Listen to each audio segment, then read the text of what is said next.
I slipped my phone into my apron pocket for the third time in the last hour, willing it not to vibrate. Tyler had found my new number somehow. 217 missed calls in the past week. I had stopped counting the voicemails at 50. The Friday night shift at Rossi's Italian Bistro was picking up momentum, tables filling with well-dressed couples celebrating anniversaries, business associates closing deals over wine that probably cost more than my monthly rent. But I couldn't focus on any of it. Through the tall windows facing Marlborough Street, water streaked down the glass in steady rivulets. The storm had started around 8, turning the city into a blur of headlights and dark umbrellas. I balanced a tray of empty plates against my hip, weaving between tables toward the kitchen. 27 years old, and this was where life had landed me. Not that serving tables was shameful work, but I had wanted different things once. Architecture school, designing homes that families would build memories inside, creating spaces that mattered. 2 years into my degree program before the money ran out, and reality dragged me back to hourly wages and sore legs.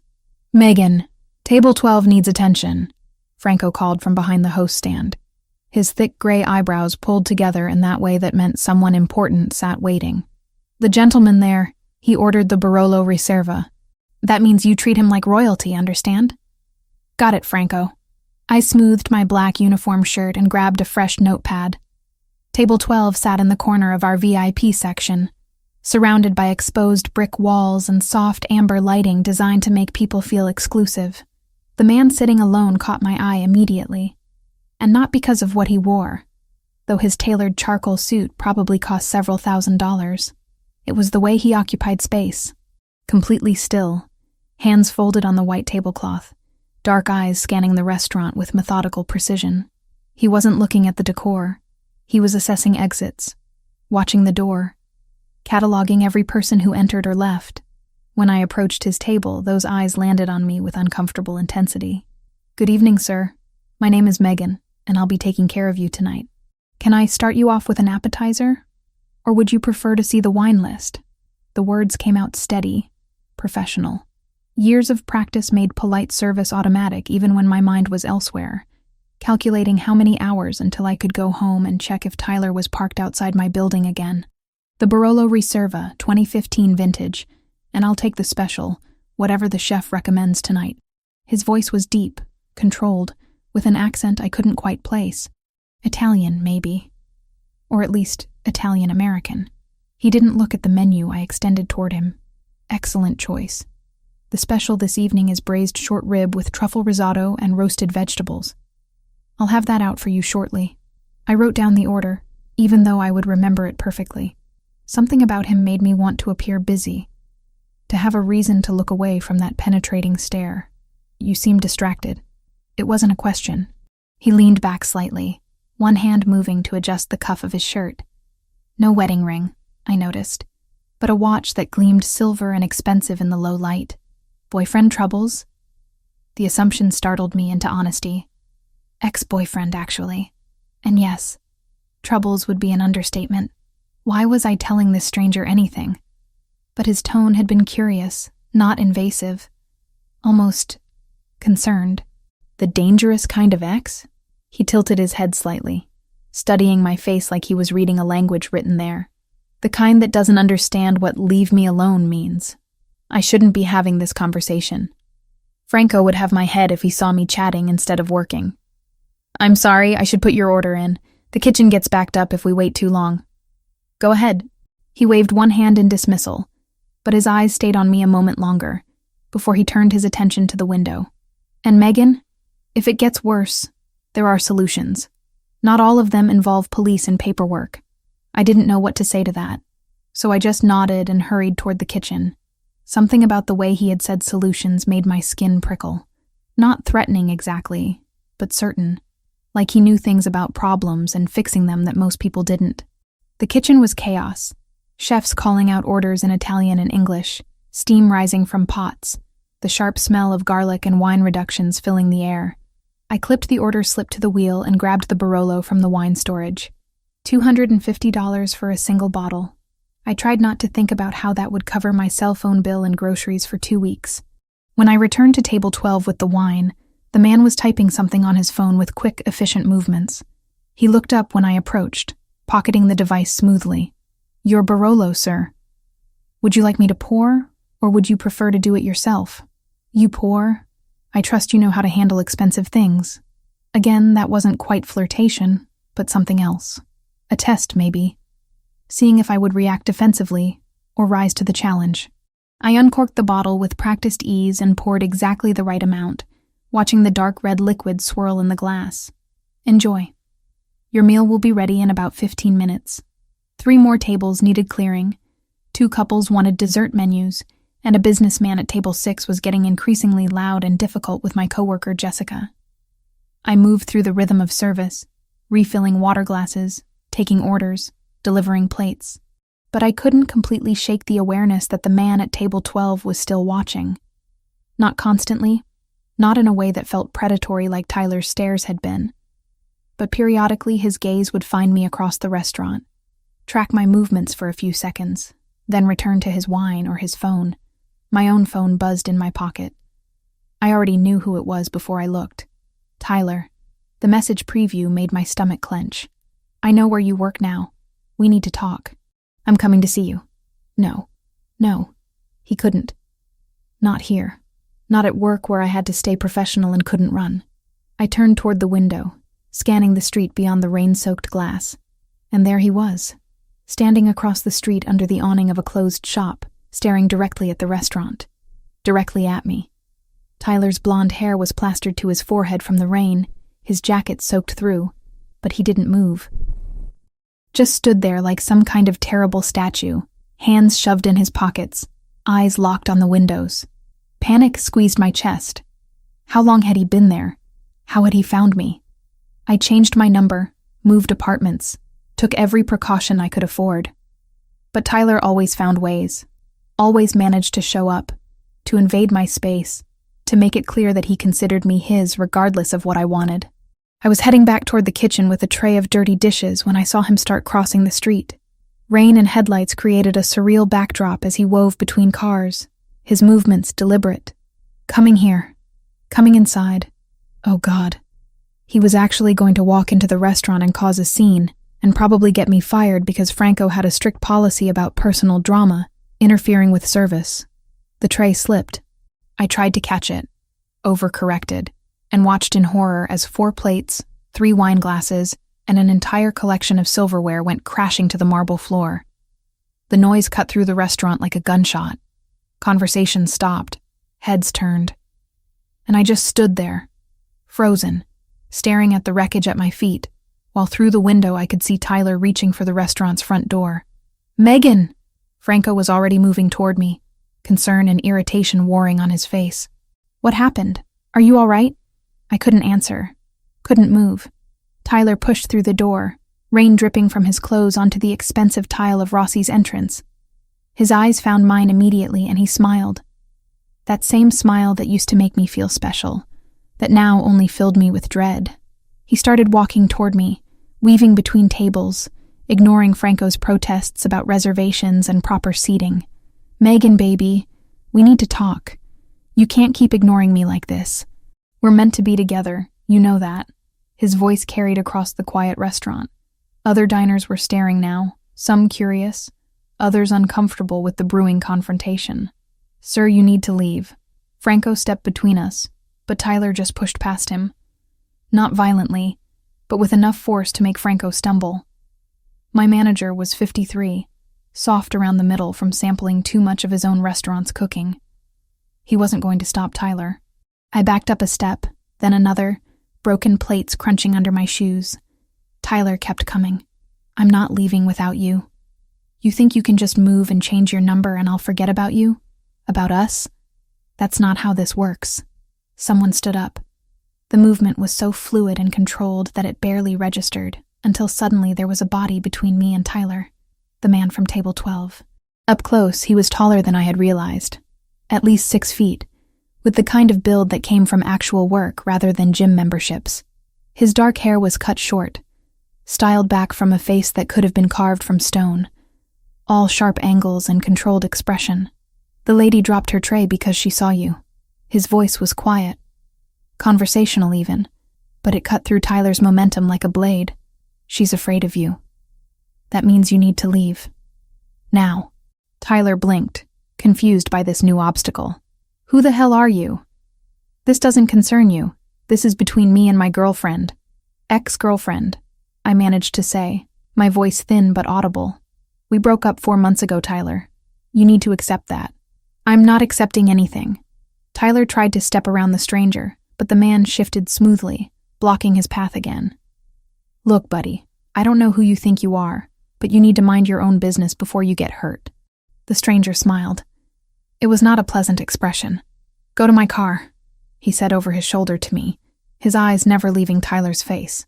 Black Audi, parked directly in front. I'll handle this. What? Who are you?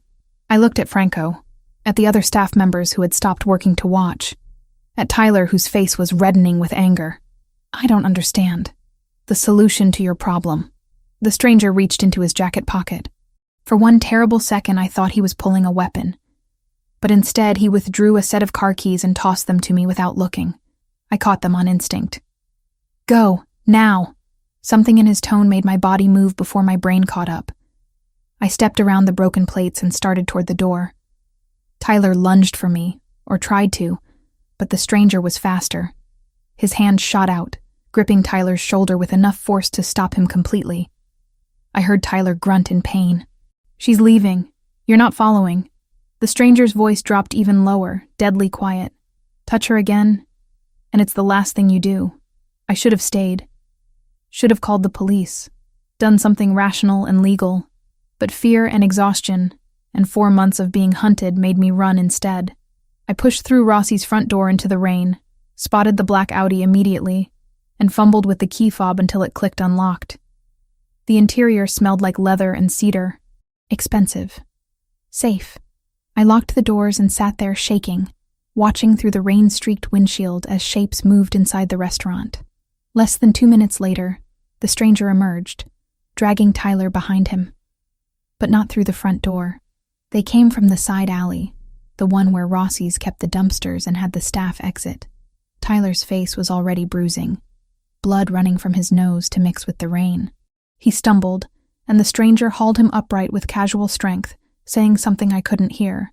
Then he threw Tyler into the alley properly, out of sight from the street, and followed. I sat in that car for 7 minutes that felt like 7 hours. When the stranger finally came back, there was a small stain of blood on his white shirt cuff, barely visible. He opened the driver's door and slid inside, running one hand through his wet hair. Your problem has been handled. Permanently. He started the engine without looking at me. Tyler Grant won't bother you again. He's currently in the back of a van with associates of mine who are explaining the consequences of stalking. By tomorrow he'll be on a flight to Seattle with clear understanding that returning to this city would be a terminal mistake. What did you do to him? My voice came out hoarse. Nothing he didn't deserve. Nothing he won't recover from. Now he did look at me. Dark brown eyes unreadable in the dim light. My name is Anthony Valentasi. And you're going to tell me your address so I can take you home. Anthony noticed something was wrong before I even knew it myself. Later, he would tell me that he had been watching since I served his wine. Not because I was beautiful or interesting, though he claimed both those things eventually, but because he recognized the signs, the constant checking of exits, the tension in my shoulders every time the door opened, the way my hand kept drifting to my phone like it was a weapon or a lifeline. He said he had learned to read fear, the way other people read books, and that mine was written across my face in a language he understood too well. When the tray slipped from my hands and ceramic shattered across Rossi's expensive marble floor, Anthony was already standing. I was still frozen, staring through the window at Tyler pushing through the rain toward the restaurant entrance. But Anthony had assessed the situation in the span of a heartbeat. The man dripping wet on the sidewalk. My paralyzed terror. The trajectory of the threat. Tyler burst through the front door, trailing water and bringing the smell of rain and cologne that I used to find attractive, but now made my stomach turn. His eyes locked onto me immediately, ignoring Franco's protests about needing a reservation, about proper protocol. He pushed past my manager with the casual dismissal of someone who had never been told no in a way that mattered. Franco stumbled back a step, his face flushing with anger and embarrassment, but he was 53 years old and soft in the middle from years of sampling his own restaurant's food. He wasn't going to physically stop anyone, Megan, baby, we need to talk. Tyler's voice carried across the dining room, drawing stares from couples who had paid good money for a romantic evening that didn't include watching someone's ex-boyfriend crash through social boundaries like they were made of tissue paper. You can't keep ignoring me like this. We're meant to be together, you know that. We're perfect together. I backed up, broken plates crunching under my shoes. My mouth opened, but no sound came out.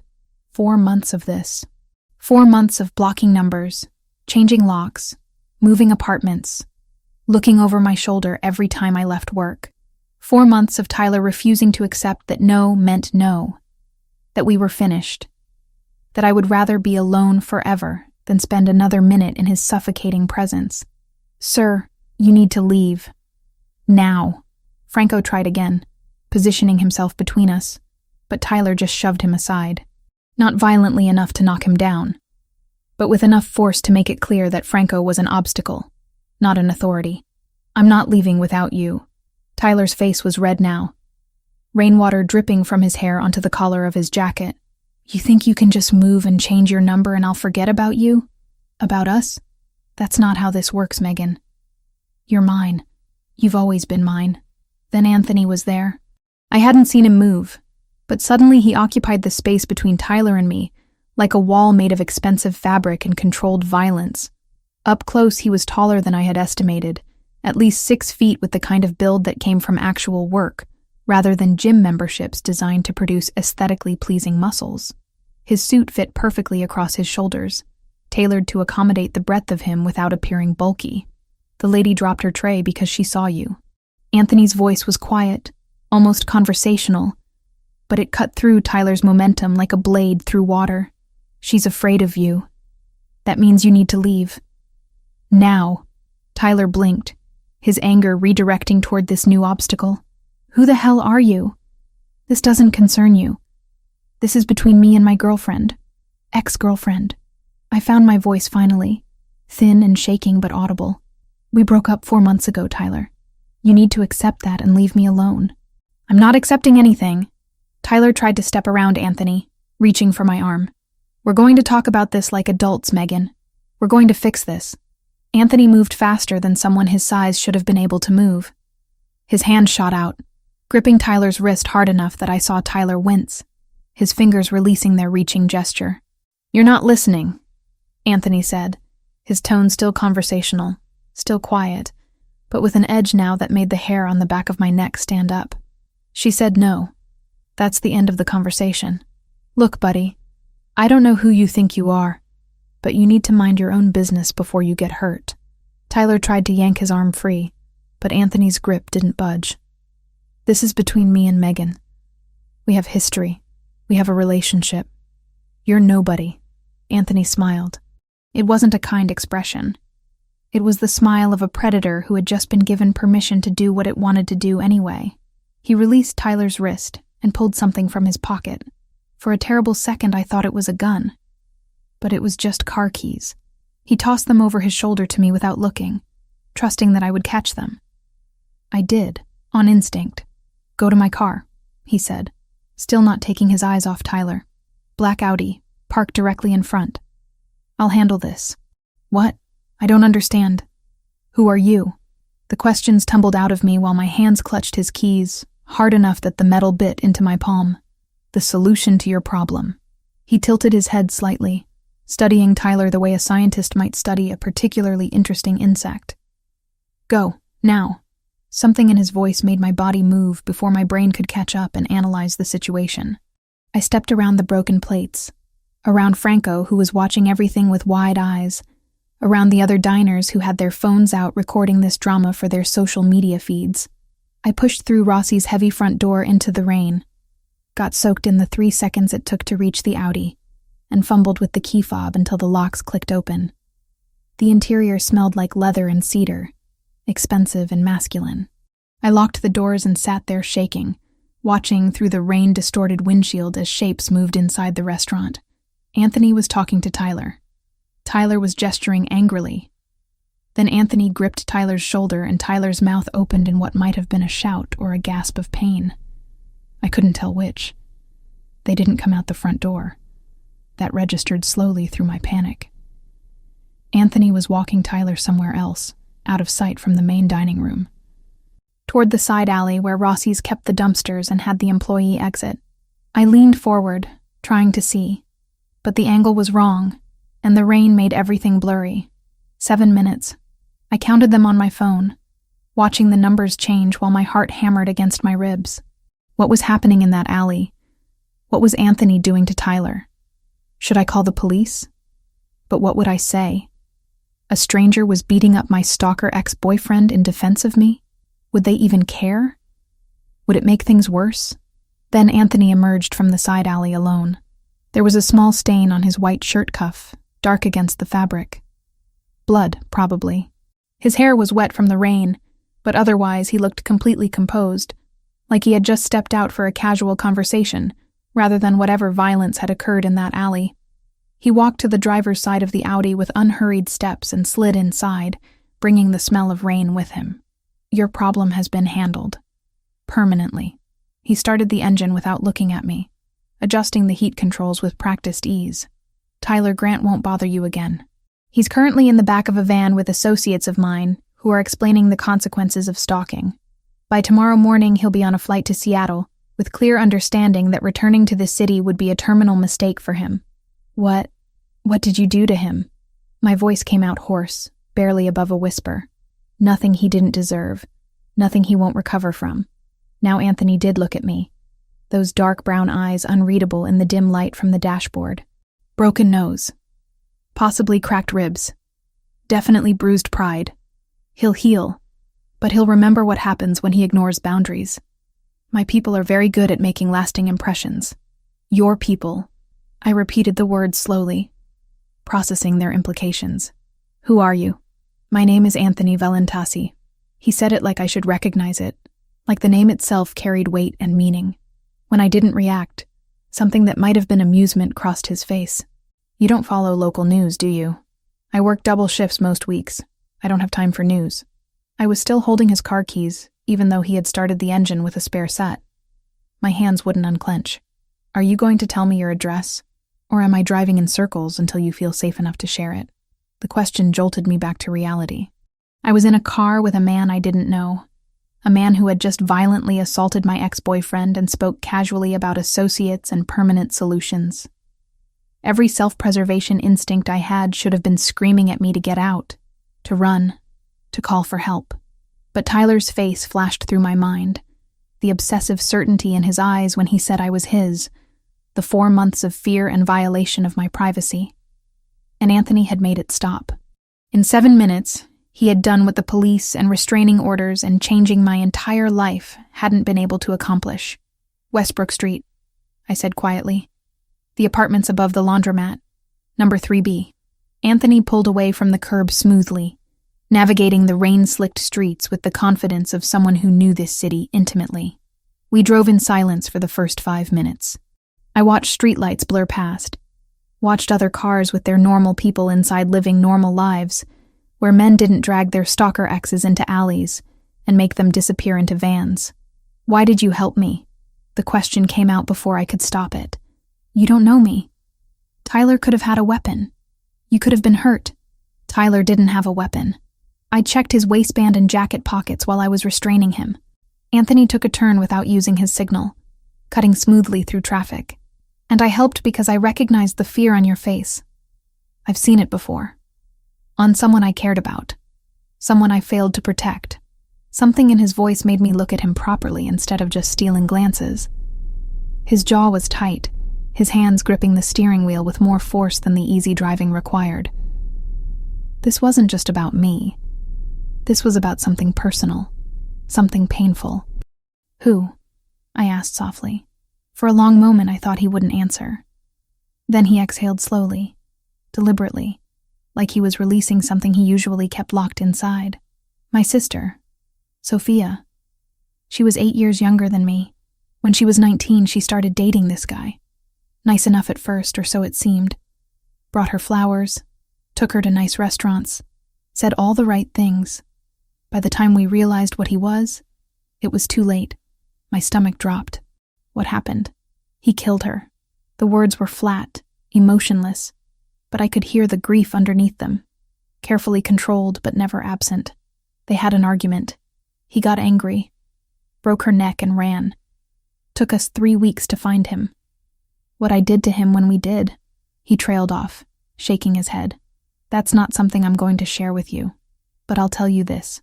He never hurt anyone else. I'm sorry. The words felt inadequate, too small for the weight of what he had lost. How long ago? 8 years. She'd be 27 now. Your age, I'd guess. He glanced at me briefly before returning his attention to the road. Every time I see that look, the one you had when Tyler walked in, I see Sophia. Trapped, scared, knowing something is wrong but not knowing how to fix it. So I fix it. When I can. How I can. We were quiet again. But it felt different now. Less like the silence of strangers, and more like the silence of two people who understood pain in ways they wished they didn't. Anthony took another turn, and I recognized the neighborhood. 2 more blocks to my building. You said your name was Valentasi. I turned the name over in my mind, trying to place it. Franco at the restaurant. He acted like he knew you. Like he was afraid of you. Why? Franco owes favors to my family. When his youngest son needed surgery 3 years ago, the insurance company denied coverage. Said it was experimental treatment, not medically necessary. The boy was dying. My family covered the cost of the surgery and the hospital stay. In return, Franco provides certain services when we need them. Services. I tested the word. Like what? Like discretion. Like information about who comes into his restaurant and what they discuss. Like allowing me to use his establishment for meetings that require neutral ground. Anthony pulled up in front of my building, an old converted house that had been chopped into 4 apartments, each more cramped than the last. Franco is a good man. He takes care of his family. I respect that. But you scare him. Fear and respect aren't mutually exclusive. Anthony put the car in park, but didn't turn off the engine. Franco knows what I am, what I do. He knows that as long as he keeps his word and doesn't betray my trust, his family is safe and his business is protected. That's worth more than not being afraid. I should have been horrified. Should have recognized the threat in those words, the casual acknowledgement of being something dangerous. But instead I felt a strange kind of relief. Because Anthony was at least honest about what he was. Tyler had pretended to be sweet and loving, right up until the moment he wasn't. Anthony wore his danger on the surface where I could see it and make informed decisions. I need your number. He pulled out his phone, a sleek device that probably cost more than my monthly rent. Not for anything inappropriate, but I need you to be able to contact me if Tyler tries to reach out again, or if anyone else bothers you. Permanent solutions only work as long as the person believes the consequences. Sometimes people need reminders. I hesitated, then rattled off my number. He entered it into his contacts, saving it simply as Megan. Seeing my name in his phone felt intimate in a way I hadn't expected. If you need anything else, he continued, pocketing the phone. Mention my name to Franco. He'll know how to reach me. And if you want to change shifts or take time off from work after tonight, just tell him I approved it. He won't argue. Because you own the restaurant? Because I own the building the restaurant is in. And Franco knows that his lease renewal depends on my goodwill. He said it matter-of-factly, without pride or shame. That's how this works. Everything connects to everything else. Power is just understanding which threads to pull. I sat there for a moment longer, hand on the door handle, trying to process everything that had happened in the last hour. I had gone from normal Friday night shift to having my stalker ex violently removed by a man who was either a criminal or something close to it. A man who now had my phone number and expected me to call him if I needed help. It was insane. All of it was completely insane. Thank you, I said finally. Because despite the insanity, Anthony had done what no one else had been willing or able to do. For Tyler. For fixing it. You don't have to thank me. He was looking straight ahead through the windshield at my building, at the flickering streetlight that the landlord kept promising to fix. But you're welcome anyway. Be careful, Megan. And call me if anything changes. I got out into the rain, handed his keys through the window, and watched him drive away. The Audi's taillights disappeared around the corner, and I stood there getting soaked, wondering what I had just gotten myself into, wondering if the cure for Tyler was going to turn out to be worse than the disease, wondering why part of me hoped Anthony would call, even though I knew he probably wouldn't. He had played hero tonight, fixed my problem out of guilt and memory and his own demons. That didn't mean he wanted anything more from me than the satisfaction of saving someone when he hadn't been able to save his sister. I climbed the stairs to my apartment, unlocked 3 separate locks that had never made me feel safe, and collapsed onto my secondhand couch. My phone buzzed. For a terrible second, I thought it was Tyler. That whatever Anthony had done hadn't worked, that I was right back where I started. But it was a text from an unknown number. Locked your door? Good. Sleep well. You're safe now. Anthony. He was making sure I had gotten inside okay. Making sure I was following basic security. It should have felt invasive. This strange man checking up on me. Instead, it felt like someone actually cared whether I lived or died. And I hadn't felt that way in longer than I wanted to admit. I texted back a simple, "Thank you," and went to bed with my phone clutched in my hand, waiting for Tyler to call and prove that permanent solutions were never really permanent. But he didn't call. Not that night. Not the next day. Not the day after that. For the first time in 4 months, my phone stayed silent in all the right ways, and I started to believe that maybe, just maybe, I could stop looking over my shoulder. The Audi's leather seats embraced me like expensive furniture I had no right to be sitting on. Anthony pulled away from my building smoothly, his movements practiced and confident as he navigated the dark streets. Streetlights cast orange halos through the water streaming down the windshield, turning the city into an impressionist painting. I clutched my wet uniform shirt, suddenly aware that I was dripping all over this pristine interior that probably cost more to detail than I made in a month. For the first 5 minutes, neither of us spoke. Anthony's attention stayed fixed on the road, hands positioned at 10 and 2 on the steering wheel like someone who had taken defensive driving courses seriously. His jaw was set, profile sharp against the passing lights. Every few seconds, his eyes would flick to the rearview mirror, checking behind us with the kind of vigilance that suggested paranoia or professional necessity, maybe both. I watched the city scroll past. Familiar streets I walked every day looked different from inside this car, like I was seeing them from another dimension where people didn't worry about rent or abusive exes, or whether their manager would fire them for causing a scene during the dinner rush. My phone sat silent in my lap.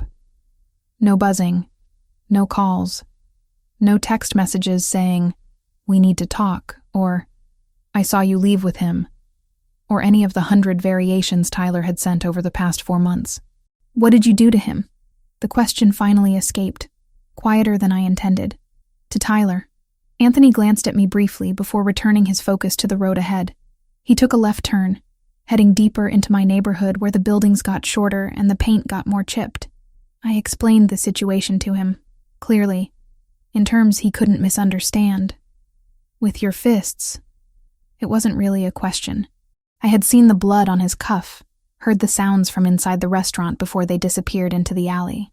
Among other communication methods, his tone stayed neutral, conversational even. Tyler Grant has a broken nose, possibly 2 cracked ribs, and bruising that will remind him for the next few weeks what happens when he ignores boundaries. My associates collected him from the alley and are currently driving him to a secure location where they'll reinforce tonight's lesson. Tomorrow morning, he'll be put on a flight to Seattle. He's been made aware that returning to this city would be the last mistake he makes. The casual way he described violence should have terrified me. Maybe it did, somewhere underneath the exhaustion and relief. But mostly what I felt was a bone-deep gratitude that someone had finally taken Tyler seriously, had treated him like the threat he was, instead of dismissing my fear as dramatic overreaction. Why? I turned in my seat to look at him properly. Why would you do that for a stranger? You could have been hurt. He could have had a knife or a gun. You could have just called the police and let them handle it. The police would have filed a report and told you to get a restraining order, which you probably already have. He said it with the certainty of someone who knew how these situations typically played out. Restraining orders are pieces of paper. They don't stop determined men. They just make victims feel like the system is protecting them when it's not.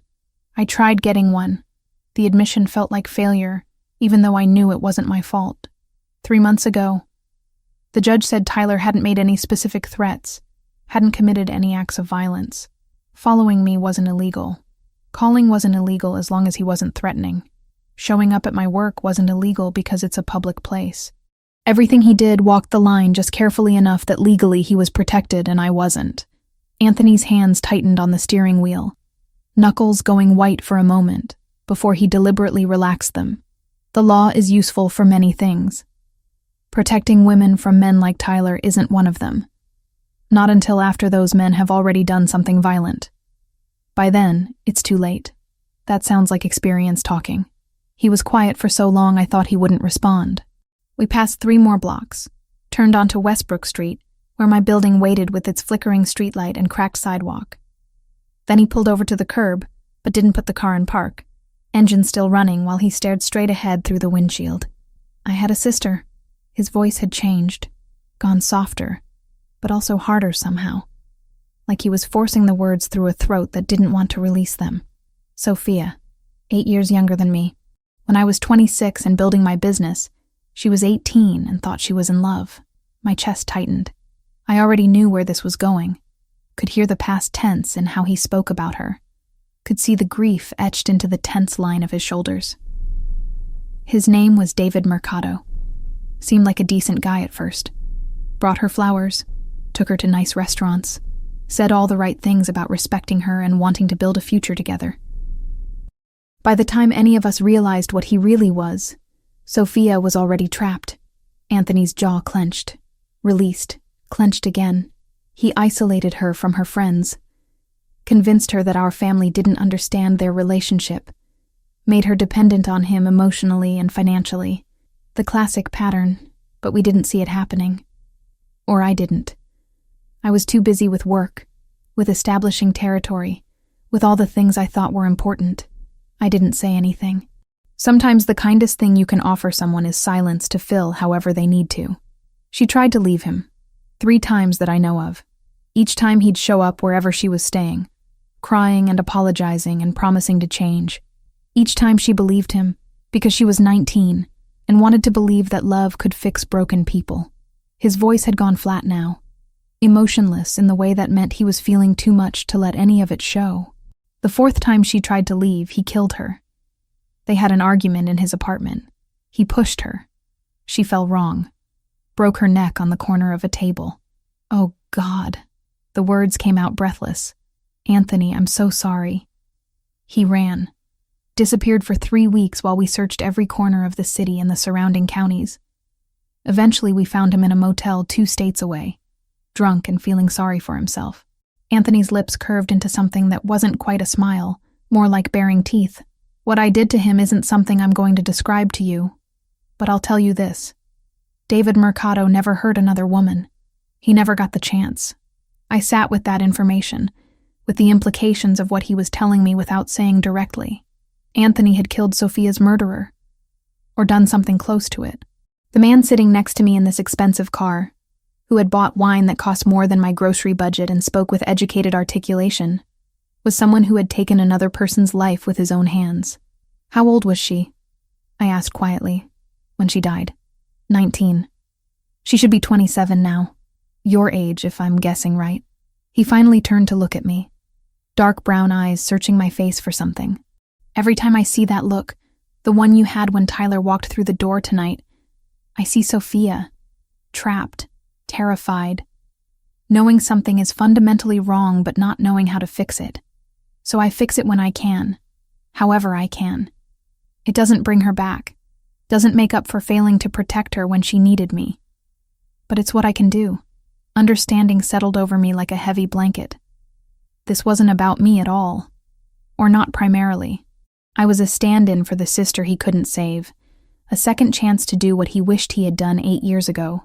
It should have felt impersonal, like being cast in someone else's unresolved trauma. Instead, it felt painfully honest. This man admitting his motivations without trying to dress them up as pure altruism. Thank you for telling me. I reached across the console and touched his arm gently, briefly. About Sophia, and I'm sorry that happened to her. To your family. That's not something anyone should have to live through. No, it's not. He covered my hand with his for just a second, the contact warm and solid, before pulling away and putting the car in park. But we live through what we have to, And then we make sure other people don't have to live through the same things if we can prevent it. We sat there for a moment in comfortable quiet that felt strange, given we had only met 2 hours ago. But trauma had a way of fast-forwarding connections, of stripping away the usual layers of polite small talk and forcing intimacy, whether you were ready for it or not. Tell me about you. Anthony shifted in his seat to face me more directly.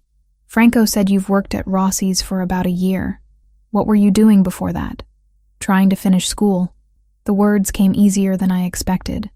Maybe because he had shared something so personal, I felt safe doing the same. I was studying architecture. Made it through 2 years before the money ran out and I had to drop out. Architecture? He said it like he was tasting the word, considering it. That's specific. Not many people know what they want to study that clearly. I've always loved buildings. The way spaces are designed, how they make you feel when you walk into them. Good architecture is like a conversation between the structure and the people inside it. I could hear my own voice warming up, slipping into the passion I used to feel before financial reality crushed it. I wanted to design homes. Not mansions for rich people, just normal houses that families could actually afford. Places where kids would grow up and remember feeling safe and happy. Why did you have to stop? He leaned back against the driver's door, giving me his full attention in a way that felt both intense and strangely comfortable. My parents divorced when I was 15. Dad left and never looked back. Didn't pay child support. Didn't call on birthdays. Just erased us from his life like we were a bad investment he needed to write off. The bitterness in my voice surprised me. I thought I had moved past that particular wound. Mom did her best, but one income isn't enough when you're raising a kid in this city. I worked through high school, saved everything I could, got into the architecture program on partial scholarship. But scholarships don't cover living expenses or books or all the software you need for design work. So you worked while studying. 3 jobs at one point, barely slept. My grades started slipping halfway through sophomore year because I was too exhausted to focus in class. Then Mom got sick, needed surgery, and the medical bills ate through what little savings we had. I took a semester off to work full-time. That semester turned into a year. The year turned into 2. Now here I am, 27 years old, serving pasta to people who probably spend more on one meal than I make in a week. I hadn't meant to sound so bitter. Hadn't meant to dump my entire sob story on a stranger who had already done more than enough by removing Tyler from my life. But Anthony just nodded like he understood, like he didn't judge me for the circumstances that had derailed my plans. You still draw? He asked. Design things, even if you're not in school? Sometimes. On my phone mostly, or in notebooks when I can afford them. It's not the same as having proper software and the time to really develop ideas, but it keeps the skills from getting too rusty. I shrugged, not sure what good it does at this point. I'm never going to have the money to go back to school. Even if I saved every extra dollar, it would take years to afford even one semester. You could take out loans and add to the debt I already have from the first 2 years. No thank you. I'd rather work as a waitress forever than spend the next 20 years drowning in payments I can't afford. Anthony studied me with that intense focus he had, like he was cataloging information and filing it away for later use. There are other options. Connections. People who owe favors. Ways to get things done that don't involve traditional channels. I don't want charity. The words came out sharper than I intended. Sorry, that's not directed at you.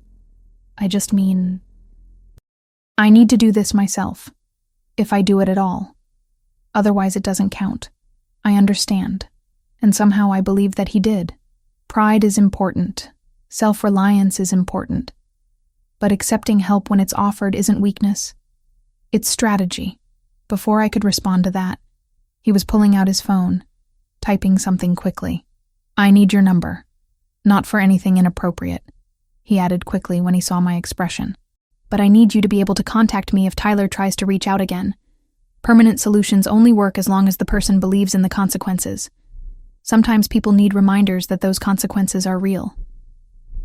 I rattled off my number, watching him enter it into his contacts. He saved it simply as Megan Turner, which felt both formal and strangely intimate. Having my full name in the phone of a man who had just confessed to possibly murdering his sister's killer seemed like crossing some invisible line, stepping from one world into another without quite meaning to. "If you need anything else," Anthony continued, pocketing his phone, "mention my name to Franco. He'll know how to reach me. And if you want to take time off from work after tonight, just tell him I approved it. He won't argue." Why wouldn't he argue? Though I already suspected the answer. Because Franco owes my family favors that he can never fully repay. 3 years ago, his youngest son needed surgery. Experimental treatment that the insurance company denied coverage for. Said it wasn't medically necessary, even though the boy was dying. My family covered the surgery, the hospital stay, the rehabilitation. In return, Franco provides certain services when we need them. Services like letting you conduct business in his restaurant, among other things. Franco is a good man. He takes care of his family and keeps his word. I respect that. In return, I make sure his lease stays affordable and his business stays protected. Anthony said it matter-of-factly, like this was just normal relationship dynamics rather than what it obviously was. A power structure built on debt and obligation. You own the building. I own several buildings in this neighborhood. Rossi's happens to be in one of them. He gestured out the window at my apartment building with its peeling paint and crooked front steps. "I don't own this one, but I could find out who does if you're having problems with your landlord." "No. Thank you, but no. I needed to establish boundaries before this went any further, before I became another person owing favors to Anthony Valentasi. I appreciate everything you did tonight. More than I can say. But I need to handle my own life, my own problems. Tyler was different because I couldn't fix that myself. But I can manage my landlord and my job and everything else." Instead of looking offended, Anthony smiled slightly. "Good. People who can't stand up for themselves bore me. People who insist on trying even when they're drowning are more interesting." He reached across and opened my door from the inside, the latch clicking smoothly. "Go inside. Lock your doors. All of them. And Megan? Yes? If Tyler contacts you, don't respond. Don't engage. Just forward whatever he sends to me and I'll handle it. Men like him see any response, even telling them to go away, as encouragement, as proof that they still matter to you, still occupy space in your thoughts. Silence is more powerful than anger." I nodded, climbing out into air that felt cold after the warmth of the car. My uniform was still damp, clinging uncomfortably as I stood on the sidewalk. "Thank you. For everything. I know I keep saying that, but I don't know what else to say." "You don't have to thank me." He leaned across the passenger seat to look up at me through the open door. "But you're welcome. Be careful. This city isn't as safe as it pretends to be." "I'm starting to figure that out." I closed the door and watched him drive away, the Audi's taillights disappearing around the corner like a promise that had been kept and a threat that remained vigilant. The building's front door stuck like always, requiring me to lift and push at the same time to get it open. The hallway smelled like someone's cooking, garlic and onions and something vaguely burned. I climbed the 2 flights to my apartment, keys already in hand by the time I reached my door. 3 locks. Deadbolt, chain, and handle lock. I had installed them myself after Tyler showed up at my old place uninvited one too many times. Inside, my apartment looked exactly as I had left it that morning. Small, cramped, but mine. Second-hand furniture that didn't match. A kitchen barely big enough for one person. A bathroom where the shower never quite got hot enough. But it was mine. Paid for with my own work. And tonight, for the first time in months, I didn't feel like Tyler could show up and violate that space. My phone buzzed as I was changing into dry clothes. For one terrible second, my heart seized, convinced it was Tyler proving that Anthony's solution hadn't worked, that I was right back where I started. But it was an unknown number. "Locked your door? Good. Sleep well. You're safe now. Anthony." Checking up on me, making sure I had gotten inside safely and followed his advice about the locks. It should have felt invasive. This man I barely knew monitoring my movements. Instead, it felt like someone actually cared whether I lived or died, which was a sensation I hadn't experienced in longer than I wanted to admit. I texted back, "Thank you." I did. All 3 locks. His response came seconds later. 3? Smart. Most people only have 1. Get some rest. Tomorrow is going to feel different. He was right. Tomorrow did feel different. I woke up Sunday morning and reached for my phone out of habit, bracing myself for the flood of messages and missed calls that had become my new normal over the past 4 months. But the screen showed nothing. No texts, no calls, no voicemails. Just the usual notifications about weather and news that I never bothered reading. Tyler was really gone. I spent the day in a strange state of suspended disbelief, waiting for the other shoe to drop, for Tyler to prove that Anthony's permanent solution wasn't permanent at all. But my phone stayed silent. No texts appeared saying he missed me, or needed to talk, or couldn't live without me. No calls came through in the middle of the night. No one stood outside my building watching my windows. By Monday, I started to believe it might actually be real. By Tuesday, the constant tension in my shoulders began to ease. By Wednesday, when I went back to work at Rossi's, Franco pulled me aside before my shift started. "You doing okay, Megan?" His bushy eyebrows pulled together with genuine concern. "After what happened Friday night?" "I'm fine. Better than fine, actually. I'm sorry about the mess, about the scene Tyler caused. I'll pay for the broken plates." "Don't worry about the plates." Franco waved that away like it was nothing. Mr. Valentasi already compensated the restaurant for any disruption. More than compensated, truth be told. But that's not what I'm asking about. You really okay? That man, Tyler, he's not going to come back here? No. I said it with more certainty than I had felt about anything in months. He's not coming back. Anthony made sure of that. Something crossed Franco's face when I said Anthony's name. Not fear exactly, but careful respect. Mr. Valentasi is a powerful man in this city. Good man to have on your side. Dangerous man to have against you. You understand what I'm saying? I think so. Just be careful, Megan. Men like him, they don't do things without reasons, without expecting something in return eventually. I'm not saying he's going to hurt you or demand payment, but in his world, everything is a transaction. Everyone owes someone something. Just keep that in mind. I thought about that conversation all through my shift, weighing Franco's warning against my own impressions of Anthony. He had been honest about who he was, what he had done to Tyler, why he had intervened. He hadn't pretended to be a good person or dressed up his violence in noble intentions.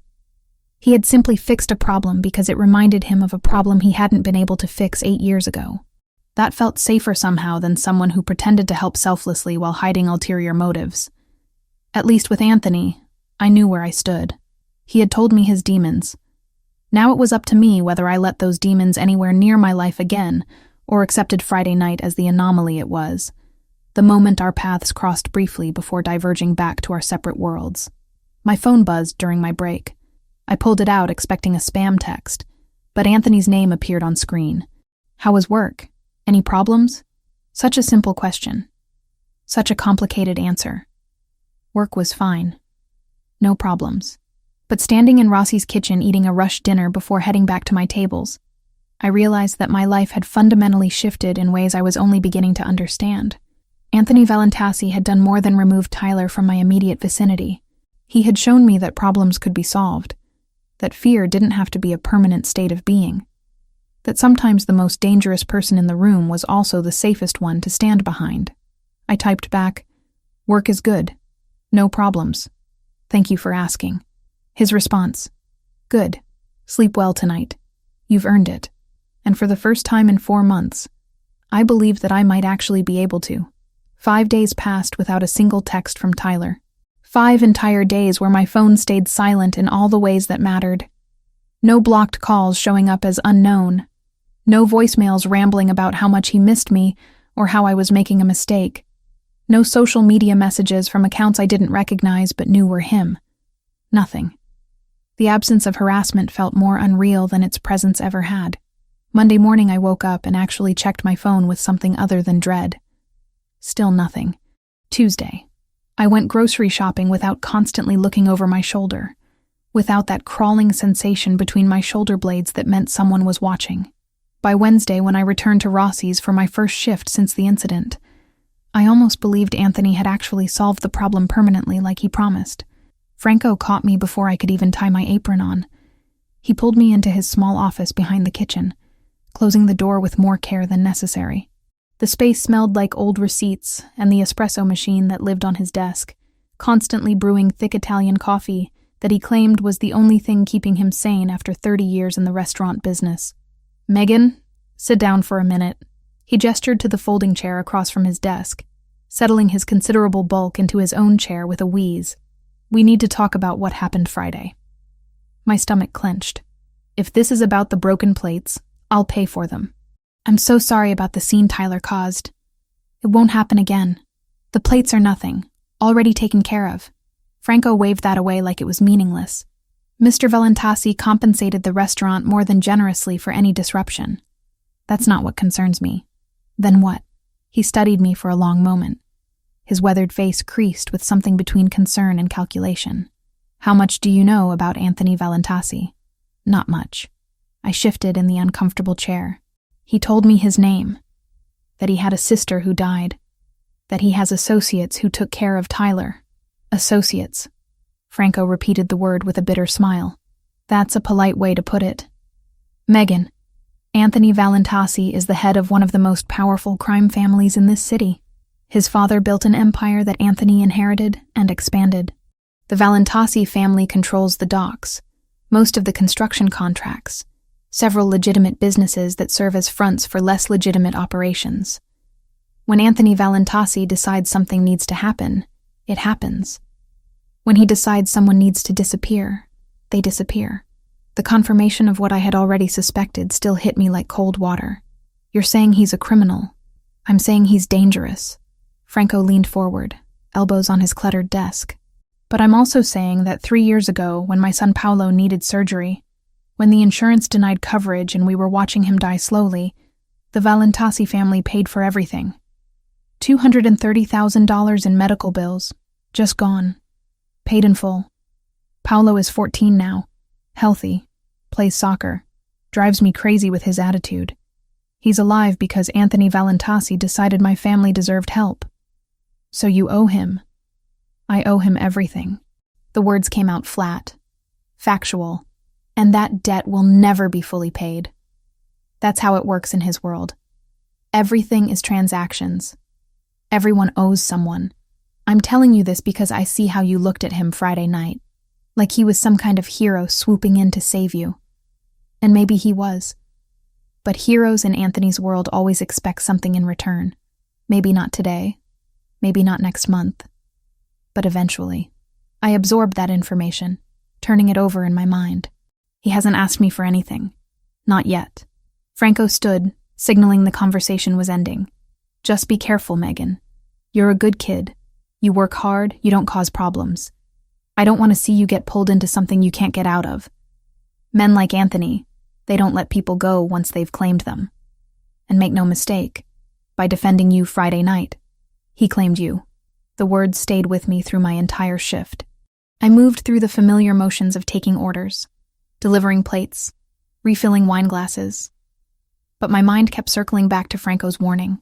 Everything is transactions. Everyone owes someone. Had I traded one form of control for another? Tyler's obsessive stalking for Anthony's protective possession? It was just past 9 when I saw him. Anthony walked through Rossi's front door alone. No bodyguards visible, though I suspected they were nearby. He wore a different suit than Friday. This one charcoal gray that probably cost more than my car was worth back when I still had a car. His dark hair was styled back, and when his eyes found mine across the restaurant, I felt that same jolt of awareness I had Friday night. Franco materialized at the host stand to personally escort Anthony to table 12, the same corner booth where he had sat before, the same table where he had first noticed me, first recognized my fear. I gave him a few minutes to settle before approaching with a menu I already knew he wouldn't look at. "Good evening, Mr. Valentasi." I kept my voice professional, trying to ignore how my pulse had picked up. "Can I get you started with something to drink?" "Megan." He said my name like he was tasting it. "And please, call me Anthony. Mr. Valentasi makes me feel like my father." His eyes scanned my face with that same intensity from before. "How have you been? Any problems?" "No problems. Actually, it's been the quietest few days I've had in months." I set the menu down even though he wasn't looking at it. Thank you for that. I told you it was handled. He leaned back, completely relaxed in a way that suggested he was comfortable everywhere. Have you heard from Tyler at all? Nothing. Not a single text or call. It's like he vanished completely. Good. That means the message was received clearly. Anthony's gaze drifted to the other tables, the couples dining, the businessmen conducting deals over expensive wine. What time does your shift end? The question caught me off guard. 11. We close at 10:30, but cleanup takes about half an hour. Why? Because I'd like to take you to dinner. Somewhere other than where you work, where you can actually sit down and eat instead of serving everyone else. He said it casually, but there was intention underneath. If you're interested. I should have said no. Should have remembered Franco's warning about transactions and debts, and getting pulled into worlds I didn't understand. But standing there looking at Anthony, at the man who had ended 4 months of terror with 7 minutes of controlled violence, I found myself nodding. I'd like that. Good. I'll wait. He pulled out his phone, already moving on to whatever business required his attention. Take your time finishing work. I'm patient when it matters. The next 2 hours passed in a strange state of heightened awareness. I was conscious of Anthony's presence the entire time, even when I was on the opposite side of the restaurant. I caught him watching me periodically, not constantly, just occasional glances that felt weighted. At 10:45, I finished my last table, split my tips with the other servers, and changed out of my work shirt into the clean blouse I kept in my locker for exactly these situations. Anthony was waiting by the front entrance, settled in a chair like he owned it. He probably did own it, along with everything else in the building. When I approached, he stood with fluid grace and held the door open. There's a French place 3 blocks from here, he said as we stepped into the cool night air. Small, quiet, excellent food. The owner is a friend. He'll treat us well. Another person who owes you favors? Anthony glanced at me, something that might have been amusement crossing his features. Actually, no. Pierre is just someone I've known since we were teenagers. Sometimes people are friends without obligation attached. We walked in comfortable silence. The streets were quieter at this hour, most businesses closed. Just the occasional car passing and other late-night workers heading home. Anthony walked on the street side of the sidewalk, an old-fashioned gesture that reminded me this man had been raised with certain codes, even if those codes existed alongside violence. The restaurant he led me to was exactly as promised. Small, maybe 12 tables, warm lighting that made everything feel intimate. The owner, a barrel-chested man with a magnificent mustache, greeted Anthony with genuine warmth and rapid French that I couldn't follow. We were seated at a corner table away from the few other diners, menus appearing instantly along with water and bread. Order whatever you want, Anthony said, finally opening his menu. Pierre's coq au vin is exceptional, but everything here is worth trying. This is too much. I looked at the prices. Each dish more expensive than my usual grocery budget for an entire week. I can't let you pay for this. You're not letting me do anything. I invited you. That means I'm paying. If it makes you feel better, consider it an apology for the dramatic way I handled Tyler. You have nothing to apologize for. You did exactly what needed to be done. I studied the menu, trying to focus on food instead of the surreal situation. The salmon looks good. We ordered, and once the waiter left, Anthony turned his full attention to me. Tell me about architecture. You said you studied for 2 years. What made you interested in that field? The question opened something in me that had been closed for a while. I found myself talking about discovering architecture through a school project in middle school, about realizing that spaces could be designed to make people feel certain ways, about wanting to create homes that families would build memories inside instead of just structures that held furniture. Anthony listened with genuine interest, asking questions that showed he was actually paying attention. Why did you have to stop? The story came out easier this time. My parents' divorce, my father disappearing from our lives, working multiple jobs while trying to study, my mother's medical bills eating through any savings we managed to accumulate. By the time I finished, our food had arrived, and I was surprised to realize I had been talking for almost 20 minutes. What about financial aid? Anthony asked, cutting into his steak with precise movements. Student loans? Scholarships? Grants? I already have loans from the first 2 years. Adding more debt when I'm not even sure I could finish the degree seems irresponsible. I tasted the salmon, which was indeed exceptional, and scholarships usually go to students fresh out of high school, not 27-year-olds who dropped out years ago. There are other options. Adult continuing education programs, work-study arrangements, people who invest in promising talent. He said it carefully, like he was testing the waters. I appreciate the thought, but I need to do this myself if I do it at all. Taking handouts or owing favors doesn't feel right. Instead of arguing, Anthony nodded. Pride is important. Self-reliance matters. But refusing help when it's genuinely offered isn't strength. Sometimes it's just stubbornness. Maybe. I took another bite, considering. What about you? Did you always plan to go into the family business? His expression shifted, became more guarded. I didn't have much choice. My father expected his sons to follow him. My older brother Michael died when I was 18. Car accident. Though there were rumors it wasn't really an accident. After that, I was the heir. The responsibility fell to me whether I wanted it or not. Did you want it? I wanted Sophia to be safe. I wanted my mother to stop crying herself to sleep. I wanted the people who might have killed Michael to fear our family enough that they wouldn't try again. He met my eyes directly. So I learned what I needed to learn. Became what I needed to become. And now here I am, 34 years old, running an empire built on violence and money and loyalty bought through fear. The honesty in his voice struck me. You say that like you regret it. I regret that Sophia died anyway. That all the power I accumulated couldn't save her from one angry man with quick hands. He finished his wine, refilled both our glasses from the bottle. But I don't regret protecting the people I can protect. Making sure others don't suffer what my family suffered. That has to count for something. We talked for another hour, the conversation flowing easier than it should have between a waitress and a crime boss.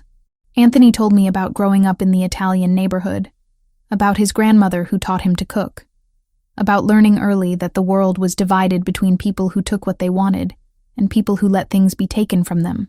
I shared more about my dreams of designing houses, about the notebooks full of sketches I still kept, about feeling stuck in a life that wasn't quite what I had planned, but also wasn't entirely terrible. When we finally left the restaurant, Anthony walked me home again. That same protective positioning on the street side of the sidewalk. We stopped in front of my building, the flickering streetlight casting uneven shadows across the cracked pavement. I'd like to see you again, Anthony said, hands in his pockets, completely at ease. Not just when I visit Rossi's, actually take you out properly. If you're interested. I knew I should say no. Knew that getting involved with Anthony Valentasi was walking into complications I couldn't begin to predict.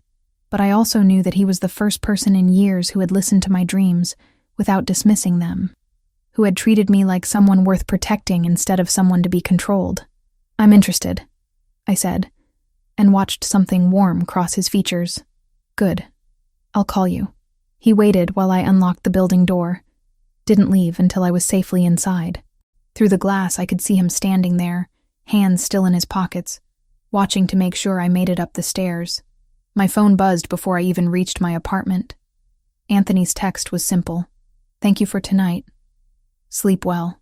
I saved his number under his full name, stared at it for a long moment, and wondered what exactly I was getting myself into. Whatever it was, I realized I wanted to find out.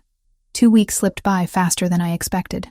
Anthony called the day after our French dinner, asking if I was free Thursday, then Saturday, then the following Tuesday. Each time we met felt like peeling back another layer of who he really was beneath the tailored suits and controlled violence. Thursday, he took me to an art gallery opening in the financial district. I felt out of place immediately, surrounded by people in designer clothes discussing pieces that cost more than my annual salary. But Anthony stayed close, his hand occasionally finding the small of my back as he introduced me simply as Megan, never explaining who I was or why I mattered. The gallery owner treated him with the same careful respect Franco showed. That mixture of genuine warmth and underlying awareness that this was someone you didn't cross. We stood in front of an abstract painting, all violent reds and blacks. When his phone rang, Anthony glanced at the screen, his jaw tightening almost imperceptibly. "Excuse me for a moment." He stepped away to take the call, and I watched his entire demeanor change. The relaxed man who had been explaining his surprisingly deep knowledge of modern art disappeared, replaced by someone colder, sharper. His voice dropped too low for me to hear words, but the tone carried across the gallery floor. Command. Authority. The kind of voice that expected immediate obedience. When he returned 2 minutes later, the warmth came back like he was putting on a familiar mask. "Sorry about that. Work issue." "What kind of work requires that tone of voice?" I asked quietly. "The kind where people's lives depend on following instructions exactly." He said it without apology or explanation, just flat honesty. "Do you want to leave? We can get coffee somewhere quieter." We ended up in a small cafe 3 blocks away, tucked into a booth at the back where Anthony could see the entrance and exits.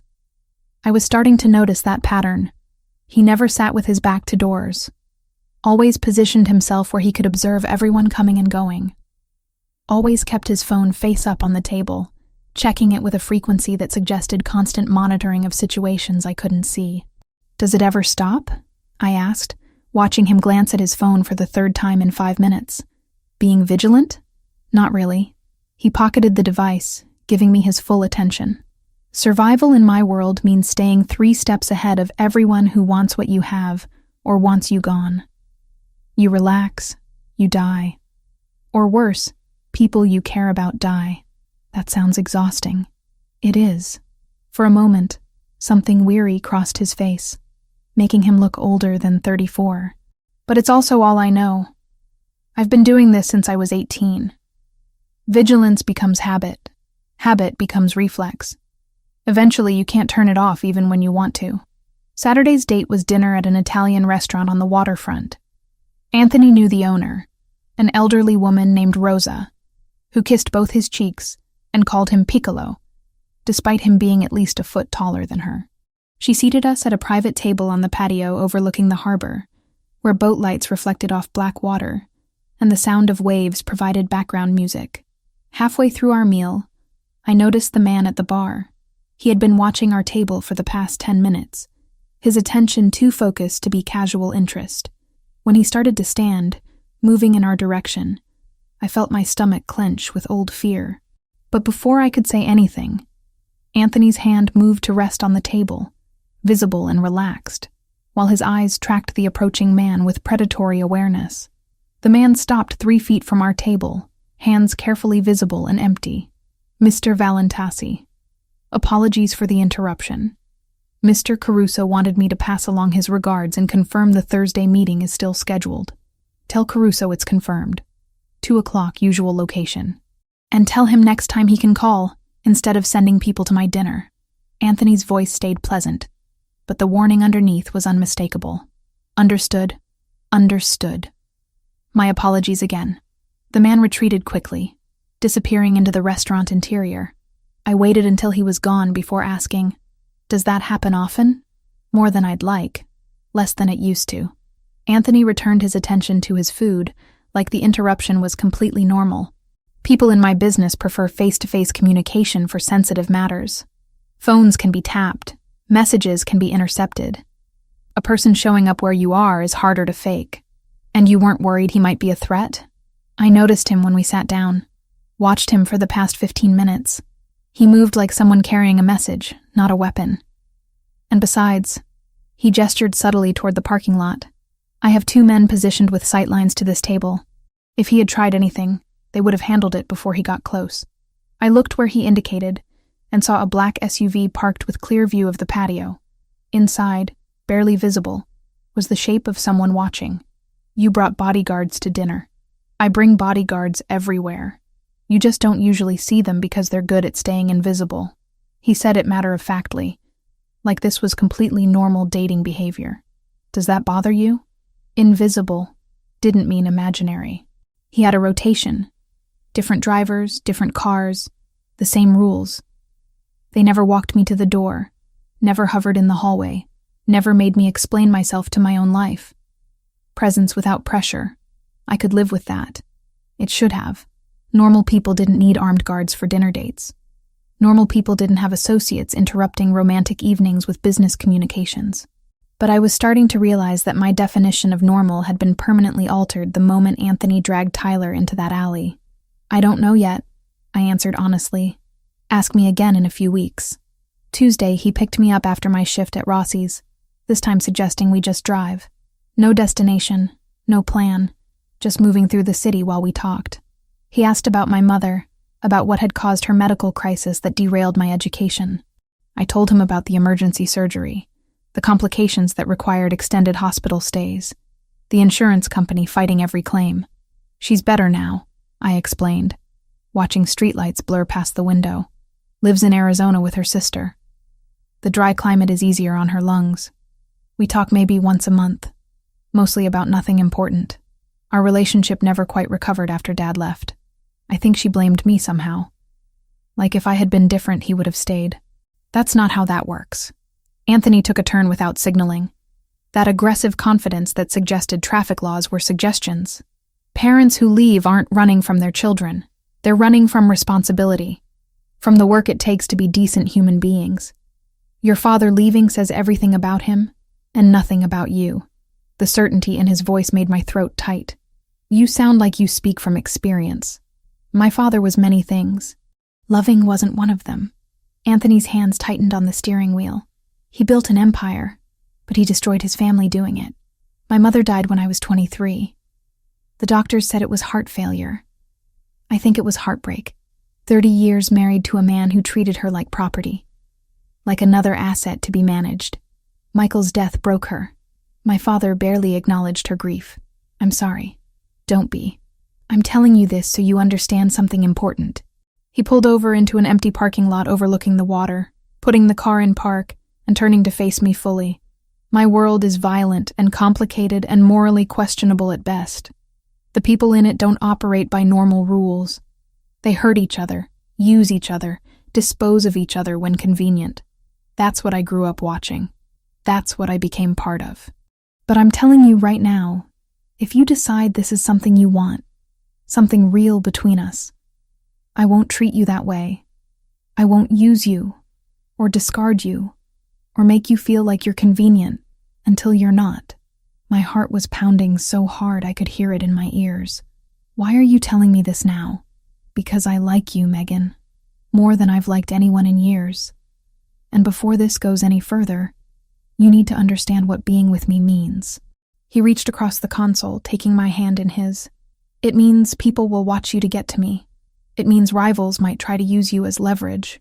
It means there will be nights I come home with blood on my clothes, and you can't ask whose blood it is. It means living with secrets and dangers that most people never have to think about. You're trying to scare me away. I'm trying to be honest with you.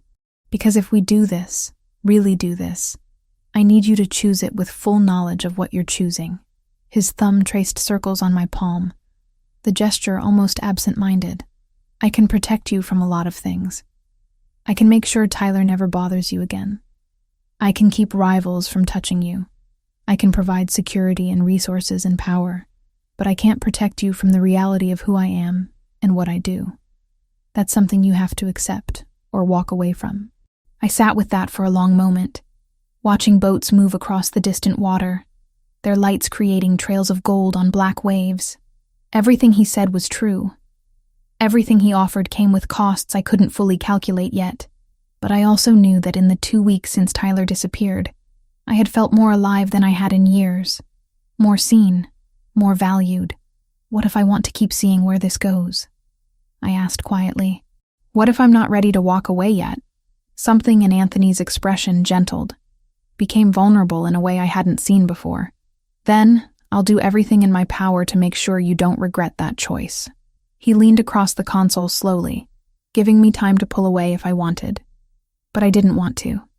His lips met mine carefully, testing, asking permission even as he took it. The kiss started gentle, almost hesitant, before deepening into something that made my breath catch and my hands find his shoulders, pulling him closer, despite the awkward angle and the gear shift between us. When we finally broke apart, both breathing harder, Anthony rested his forehead against mine. I've been wanting to do that since the moment you smiled at me in that French restaurant. Why didn't you? Because I needed you to understand first. Needed you to have all the information before I complicated things further. His hand came up to cup my cheek, thumb brushing across my lower lip. This isn't casual for me, Megan. I don't do casual. If we keep going down this path, I'm going to want all of you. Your time, your attention, your trust. That's how I'm built. All or nothing. That should scare me more than it does. I leaned into his touch, feeling the calluses on his palm that suggested his hands did more than sign documents and make phone calls. What if I'm not ready for all or nothing? What if I need time to figure this out? Then we take time. I'm patient when it matters. He kissed me again, softer this time, a promise rather than a question. But I'm also possessive and protective and probably going to drive you crazy with both. Fair warning. Noted. I smiled against his lips, feeling lighter than I had in months, despite the weight of everything he'd told me. Take me home? We drove back in comfortable silence, his hand finding mine across the console and staying there. When we reached my building, he walked me to the door like he always did, waiting while I fumbled with keys and trying not to think about how much I wanted to invite him up. But it was too soon, too much, too complicated. Thursday? He asked, hands in his pockets, looking almost uncertain in a way that made him seem younger.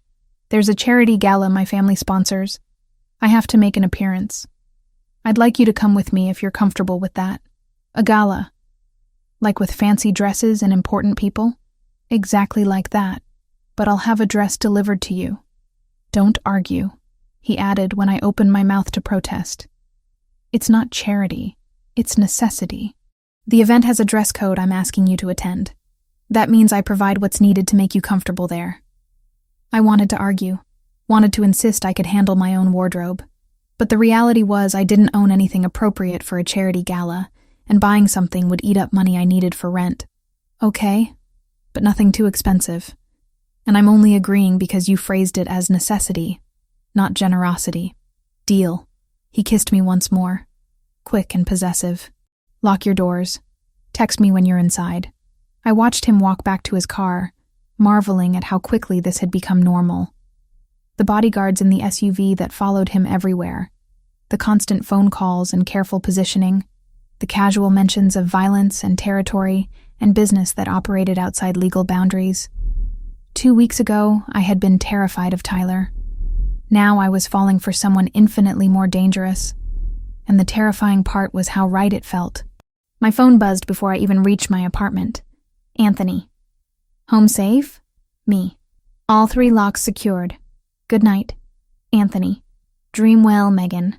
I'll see you Thursday. I lay in bed that night thinking about his warning, about choosing this with full knowledge of consequences. But I also thought about the way he kissed me.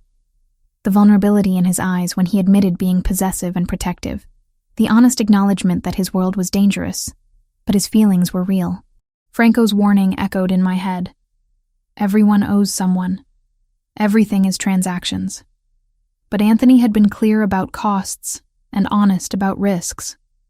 That felt like the opposite of Tyler's manipulation, the opposite of my father's abandonment.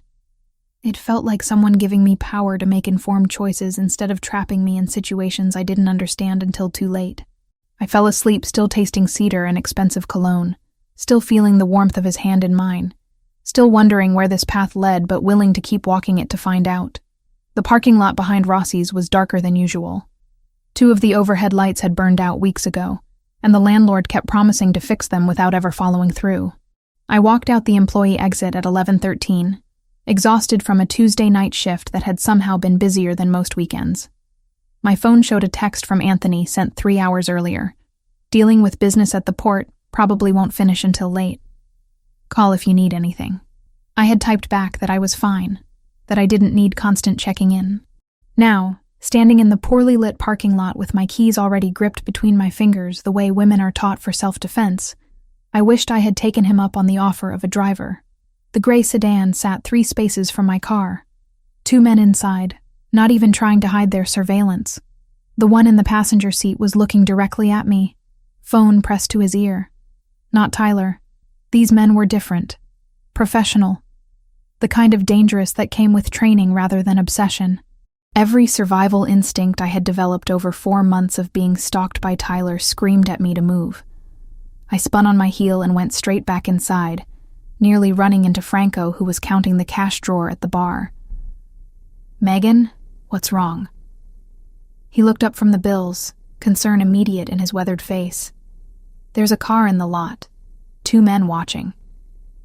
My hands shook as I pulled out my phone, scrolling for Anthony's number. "They're not trying to hide it. Something's wrong." Franco's expression went from concern to grim. He moved to the window, peering through the blinds carefully. "Gray sedan. Virginia plates. Stay inside. Lock the back door." I was already calling Anthony. He picked up on the first ring, his voice sharp with alertness despite the late hour. "Megan, what happened?" "I'm still at Rossi's. There's a car in the parking lot with 2 men inside. They've been watching the building. Franco saw them too. He thinks something's wrong." The words tumbled out faster than I intended, fear making my voice thin. "Gray sedan? 2 men?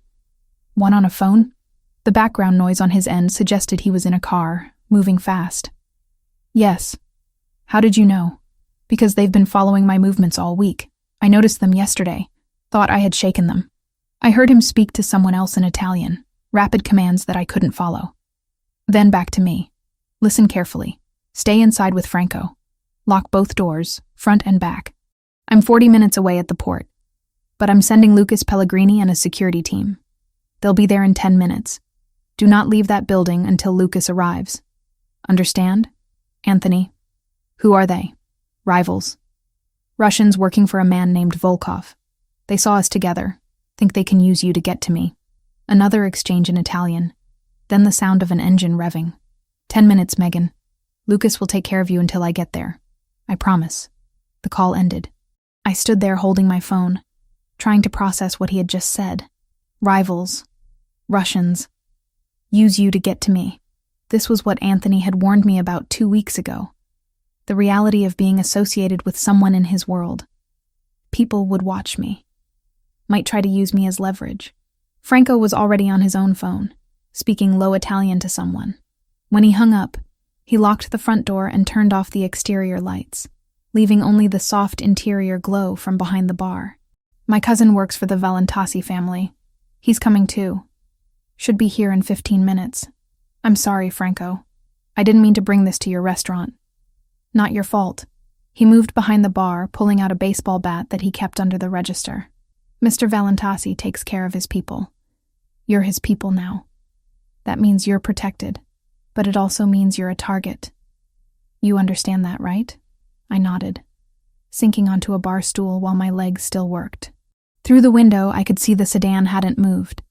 The passenger was still on his phone, occasionally glancing toward the restaurant. What were they waiting for? Were they just surveillance or something worse? Time moved strangely.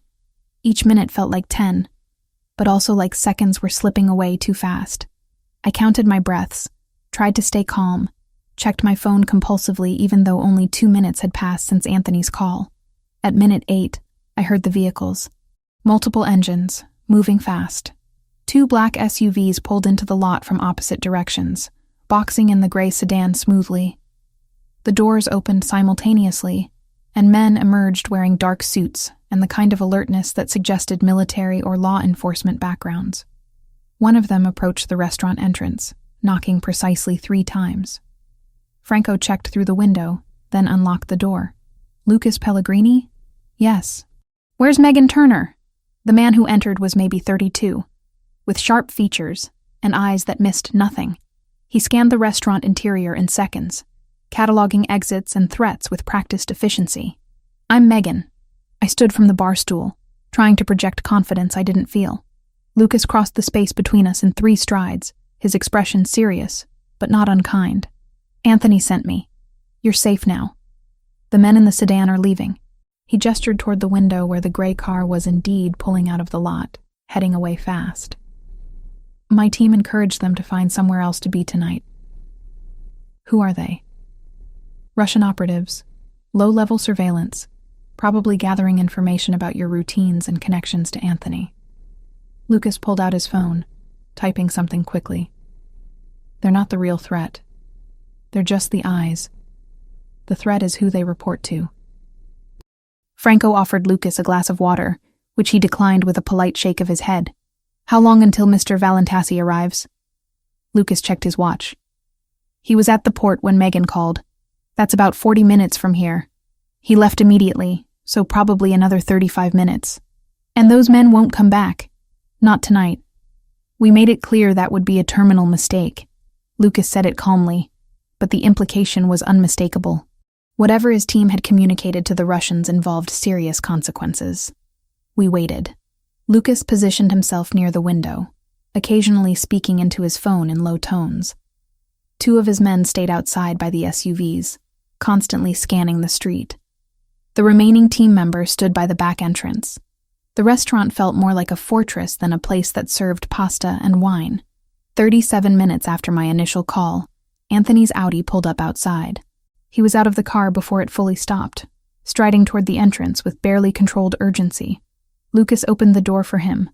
Anthony's eyes found me immediately, scanning me head to toe like he was checking for injuries. "You're okay?" "I'm fine." Scared, but fine.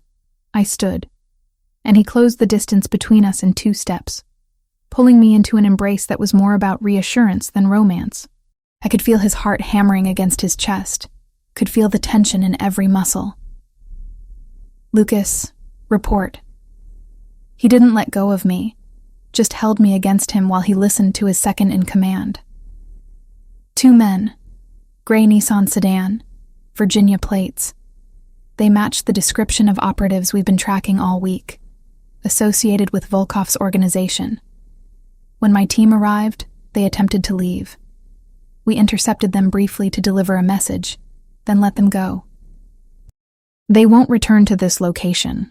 "What message?" I asked quietly. Lucas glanced at Anthony before answering. That Megan Turner is under the protection of the Valentasi family. That any attempt to surveil, approach, or threaten her would be met with immediate and overwhelming retaliation. Anthony finally released me, though he kept one hand on my shoulder. Volkov has been pushing boundaries for months. 3 weeks ago, we intercepted one of his shipments at the port. Cost him significant money and credibility. He's been looking for retaliation ever since, and he thinks I'm an easy target because you've been seen with me. Yes, Anthony's jaw clenched. This is my fault. I should have been more careful about being seen with you publicly. Should have anticipated that rivals would notice and try to exploit it. You warned me this would happen. 2 weeks ago, you told me people might try to use me as leverage. I touched his arm, making him look at me instead of Lucas. I chose to keep seeing you knowing that. This isn't your fault. It's absolutely my fault. The anguish in his voice surprised me. You're in danger because of me, because I was selfish enough to want you in my life despite knowing the risks. Lucas cleared his throat gently. Anthony, we should move. This location is compromised. The Russians know she works here, which means they know her patterns and vulnerabilities. Anthony nodded, already shifting back into command mode. Franco, thank you for keeping her safe. You'll be compensated for closing early tonight, and I'll have additional security posted outside the restaurant for the next few weeks, just as precaution. Not necessary, Mr. Valentasi. Just take care of her. Franco looked at me with genuine concern. Be safe, Megan. Come back when things calm down. Anthony turned back to me, his expression intense. I need you to come with me. Somewhere secure where Volkov's people can't reach you. Not your apartment. They likely know that location already. I have safe houses set up for exactly these situations. For how long? However long it takes to resolve this situation with Volkov. Could be a few days. Could be longer. He paused, and I could see him choosing his next words carefully. I'm not forcing you. I'm asking. Will you trust me enough to let me protect you while I handle this? This was the moment Franco had warned me about. The moment where Anthony's world stopped being theoretical danger and became immediate reality. I could refuse. Could go home to my apartment and hope the Russians wouldn't escalate beyond surveillance. Could pretend that being associated with Anthony Valentasi didn't make me a target. Or I could accept that I had chosen this path with full knowledge of where it led. Could trust the man who had eliminated Tyler from my life, who had been honest about risks and costs, who was now offering protection not as control, but as genuine care. I trust you. The words came out steadier than I expected. Where are we going? Relief flooded Anthony's features so completely it made him look younger. I have 2 locations. An apartment in the city, about 15 minutes from here. It's secure but designed for short-term situations. And a house outside the city, about 40 minutes away. More isolated, better security, more comfortable for extended stays. He watched my face as he explained the options. I recommend the house, and I'll stay with you. I'm not leaving you alone to deal with this. The house, then. I grabbed my purse from where I had set it by the bar. Do I have time to stop by my apartment for clothes? No, too risky. They might be watching your building. I'll have someone collect what you need tomorrow, or we can buy new things. Whatever you're comfortable with. Anthony's hand found the small of my back, guiding me toward the door. Lucas, take point. Radio ahead to the house. Make sure everything is ready. Already done. Carson and his team are en route to secure the perimeter. Lucas was already moving, phone to his ear, coordinating with military precision. The drive took exactly 40 minutes. Anthony drove while Lucas followed in one of the SUVs, creating a 2-vehicle convoy that felt simultaneously protected and surreal. We left the city behind, heading into areas where houses spread out across acres instead of being crammed together, where streetlights gave way to darkness interrupted only by occasional porch lights. Tell me about Volkov. I broke the silence after 20 minutes. If I'm running from him, I should understand who he is. Anthony's hands tightened on the steering wheel. Dmitry Volkov. Runs the Russian organization that controls most of the drug trafficking through the northern port. He's been in this city for about 5 years, aggressive about expanding territory. 3 weeks ago, his people tried to bring in a shipment through docks I control. My team intercepted it. Cost him roughly $3 million in product, and made him look weak to his own organization. So this is retaliation. This is him looking for leverage. He can't attack me directly without starting a war he'll lose. But if he has someone I care about, he thinks he can force me to give back territory, or money, or power. Anthony glanced at me briefly. Which is why you need to stay hidden until I make it clear that path is closed to him. How do you make that clear? By being willing to pay a higher price than he's willing to pay. By making sure he understands that touching you would cost him everything, while giving him an alternative path that saves face and preserves his position. He turned onto a private road, unmarked and barely visible. It's about finding the pressure points where he'll negotiate instead of escalate. The house appeared through the trees. Modern architecture with large windows and clean lines. Lights were already on inside, and I could see 2 men patrolling the perimeter with the kind of alert posture that suggested they were armed and ready. Anthony parked close to the entrance, coming around to open my door before I could do it myself. Welcome to the safest place in 100 miles. The security system is military grade. The perimeter is monitored by cameras and personnel. Nothing gets within 500 yards without us knowing about it. Inside was surprisingly comfortable, not the fortress I had expected. Warm wood floors, furniture that looked lived in rather than sterile, a kitchen that actually seemed used. Anthony led me through a tour, showing me where everything was, how the security system worked, where the panic buttons were hidden if I needed help fast. Guest room is here. He opened a door to reveal a spacious bedroom with windows overlooking dark woods. My room is across the hall. You have complete privacy, but I'm close if you need anything. I stood in the doorway, taking it all in. 24 hours ago, I had been worried about making rent. Now I was hiding from Russian mobsters in a safe house with military-grade security. The whiplash of it all finally caught up with me, and I felt tears burning behind my eyes. Hey, Anthony's voice gentled, and then his arms were around me again, solid and warm. You're safe here. I promise you're safe. I know. I believe you.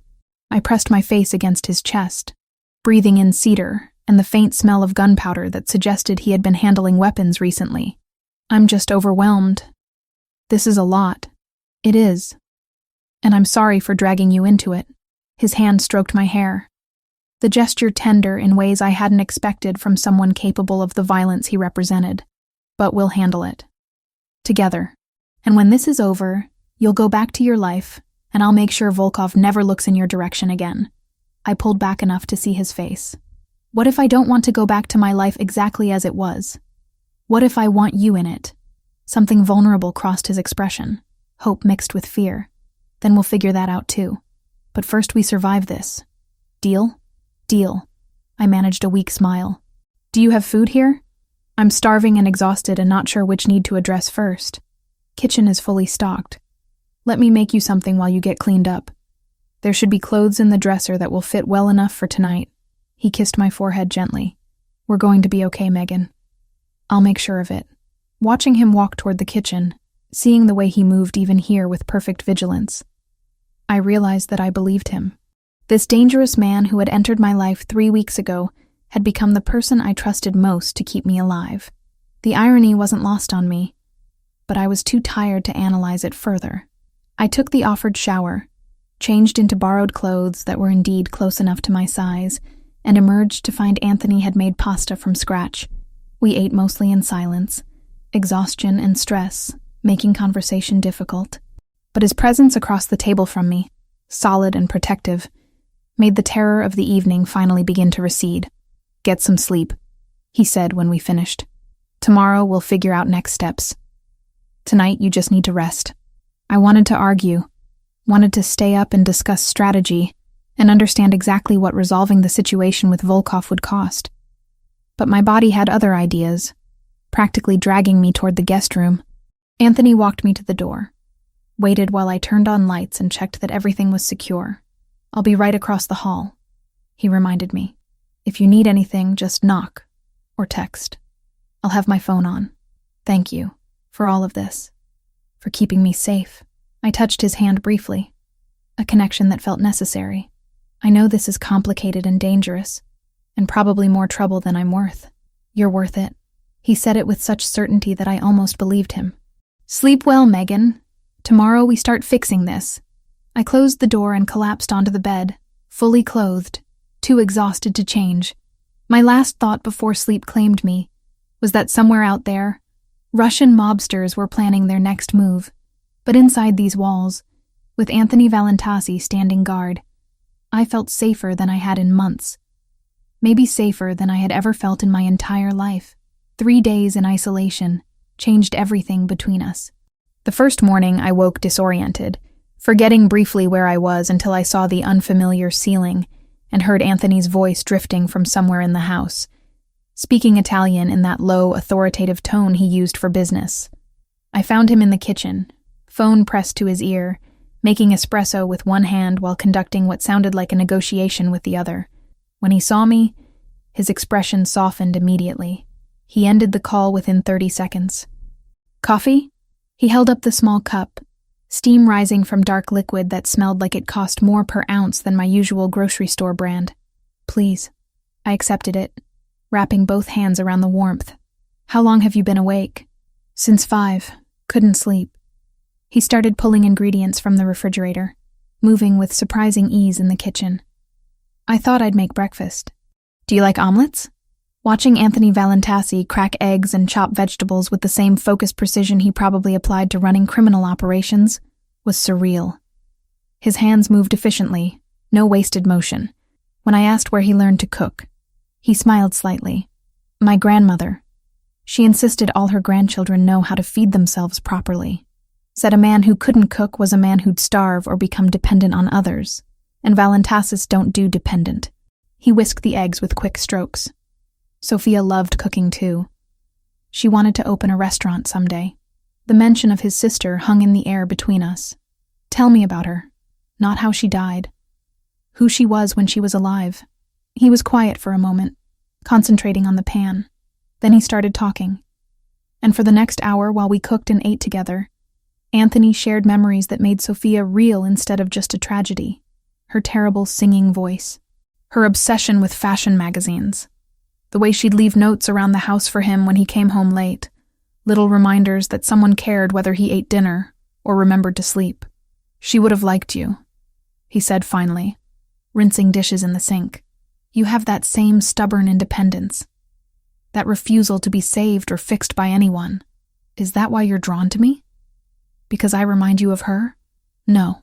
He turned off the water, drying his hands deliberately. You remind me that good people exist outside my world. That not everything has to be about power and territory and violence. That's completely different. The second day, Lucas called with an update. 2 of Volkov's men had been captured trying to gather more intelligence about my routines. Anthony took the call in his office upstairs, but when he came back down, his jaw was tight with controlled anger. "What did you do to them?" I asked, because I needed to know, needed to understand exactly what protection from Anthony Valentasi meant in practice. "Nothing personally. Lucas is handling interrogation." He poured himself whiskey even though it was barely noon. "They'll tell us what Volkov's planning, what resources he has in play, where his vulnerabilities are. Then we'll use that information to negotiate." Negotiate. That's a kind word for whatever you're actually going to do. Yes, it is. He didn't apologize for the euphemism or try to soften the reality. "This is how my world works, Megan. I can protect you from seeing the details, but I can't pretend they don't exist." We spent that afternoon in strange companionship. Him working on his laptop while I curled up with a book I found on the shelf. Every so often I'd catch him watching me instead of his screen, expression unreadable. When I fell asleep on the couch, I woke to find a blanket tucked around me, and Anthony sitting in the chair across from me, still watching. "How long have I been out?" I stretched, disoriented. "About an hour. You looked peaceful." "I didn't want to wake you." He set aside his laptop. "Can I show you something?" He pulled up images on his phone. Architectural plans for a development project downtown. "My family has investments in several real estate ventures. This one needs design work, someone creative who understands how to maximize small spaces. Your sketches, the ones you showed me at dinner, they're exactly the kind of thinking this project needs." My throat tightened. "Anthony, I'm not qualified. I only finished 2 years of school. Talent doesn't require degrees. I could connect you with the project manager. No guarantees, but if your work is good, they'll use it. And they pay well. Enough that you could afford to go back to school if you wanted." He watched my face carefully. "This isn't charity. It's opportunity. What you do with it is entirely up to you." The third day, something shifted. We were arguing about what movie to watch. A silly domestic disagreement that somehow escalated into playful provocation. I pushed his shoulder lightly, making some joke about his taste in films. He caught my wrist, pulling me closer with that intensity that made my breath catch. "Megan." My name was a question and a warning. "Anthony." I met his gaze, saw desire and restraint warring in those dark eyes. "If we do this, I need you to be sure. Because once we cross this line, I'm not going back. I'm not good at casual. I'm not built for temporary." His hand slid to my waist, holding me close, but not trapping me. "Tell me you want this." I answered by kissing him, hard and desperate, and done with restraint. His control shattered. We barely made it to his bedroom before clothes started coming off. Urgency tempered by his surprising gentleness.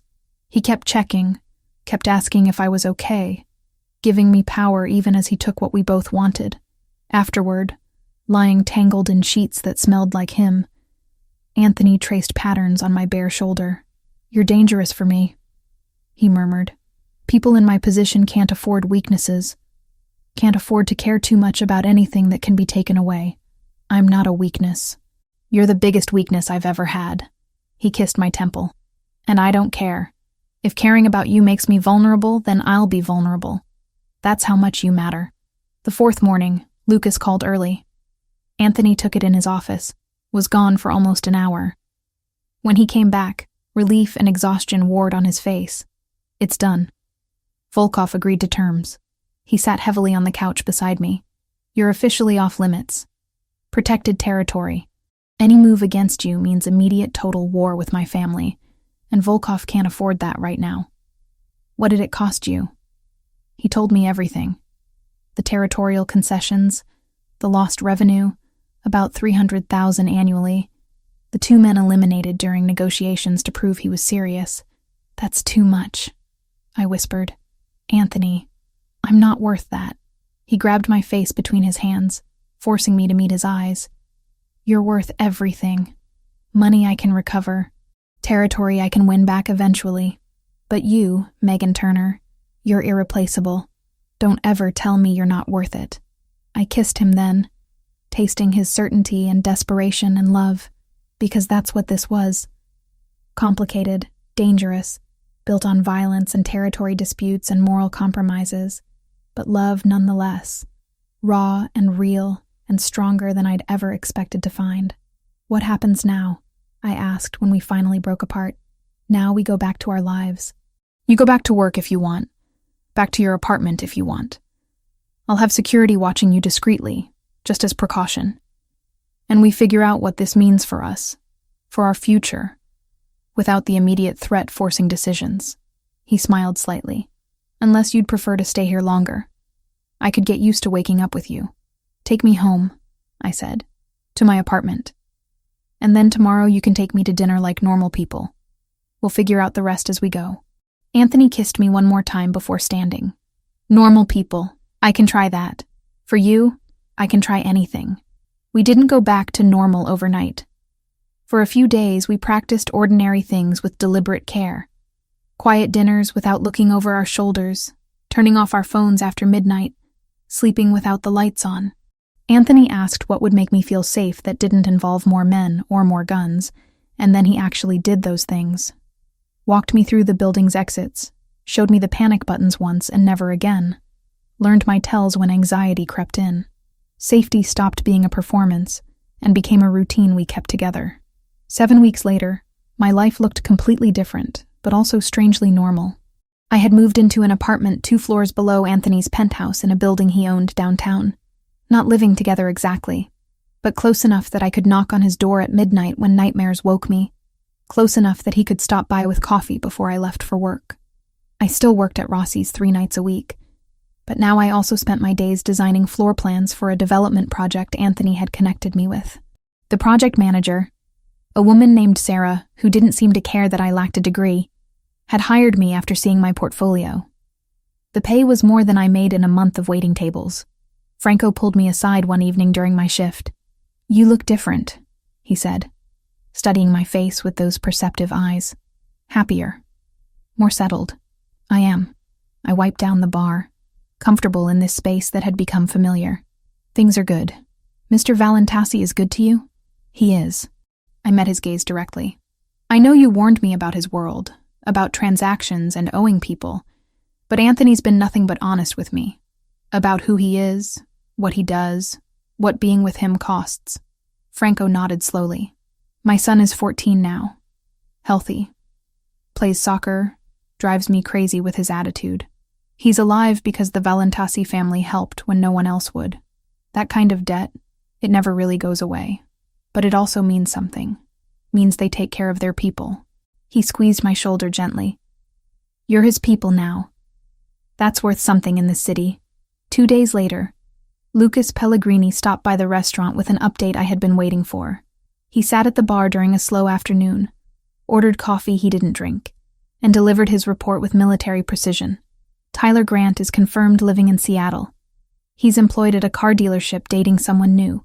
Our monitoring shows no attempts to contact you, no searches for your information. He appears to have genuinely moved on." Lucas watched my face carefully. "We'll maintain surveillance for another 3 months as precaution. But the threat seems neutralized." Relief washed through me so completely I had to grip the bar for support. "Thank you. For checking. For making sure. Anthony's orders. He wanted you to have certainty." Lucas finished his coffee and left cash on the bar that was triple what the drink cost. "Take care, Megan. You're good for him. He's different since you came into his life. Better." I met Gabriella Ricchetti at a charity event Anthony took me to. She was the daughter of an allied family, someone who understood this world from birth. We ended up talking in a corner, while our respective men conducted business disguised as socializing. "How do you handle it?" I asked her quietly. "Knowing what they do, what they're capable of." She smiled, but it was tinged with sadness. "You accept that the men we love are complicated, that they can be gentle with us and brutal with enemies, that morality in their world has different rules than the one we were raised in." She touched my arm lightly. "But you also set boundaries. Make clear what you will and won't accept. Anthony respects boundaries.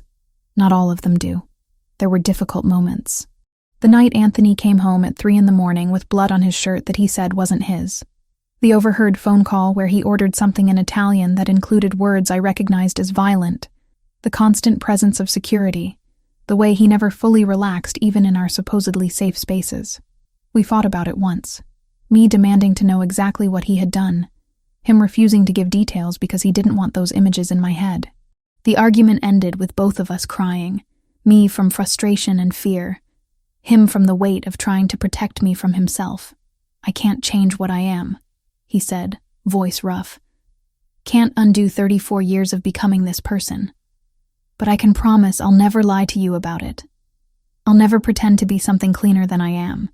I don't need you to be clean," I whispered. "I need you to be honest. And I need to know that the violence has limits, that you're not just destroying people because you can. We wrote it down, not like a contract, but close. No lies about violence. No using me as leverage. No keeping me in the dark if a choice I made could put other people at risk. It wasn't romance the way movies sell it, but it was the only way this could work without either of us pretending to be someone we weren't. I'm not." He pulled me close, burying his face in my hair. "Everything I do has purpose, protection, preservation, maintaining balance. I don't kill for pleasure. I don't hurt people who don't threaten what's mine. Does that make it better? I don't know. But it's the truth." 8 weeks in, Anthony took me to the rooftop of our building. He had set up dinner under string lights, the city spreading out below us in a carpet of illumination. Over wine and pasta he made himself. He talked about the future. "I want you in my life permanently," he said, reaching across the table to take my hand. "Not just dating, not just convenient. I want to build something real with you. I understand if you're not ready for that considering everything, but I need you to know my intentions. What would that look like?" My heart was racing. Building something real. Whatever we decide it looks like.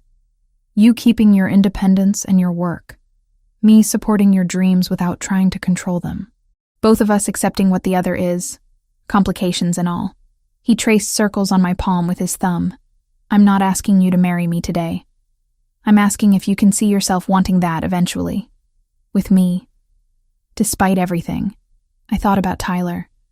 About the 4 months of terror that Anthony had ended in 7 minutes. About the honest way he discussed violence instead of hiding it. About how he talked about Sophia with love and grief and guilt. About the way he supported my architecture dreams without trying to take credit for my success. "Yes," I said. "I can see that. Eventually. When we're both ready."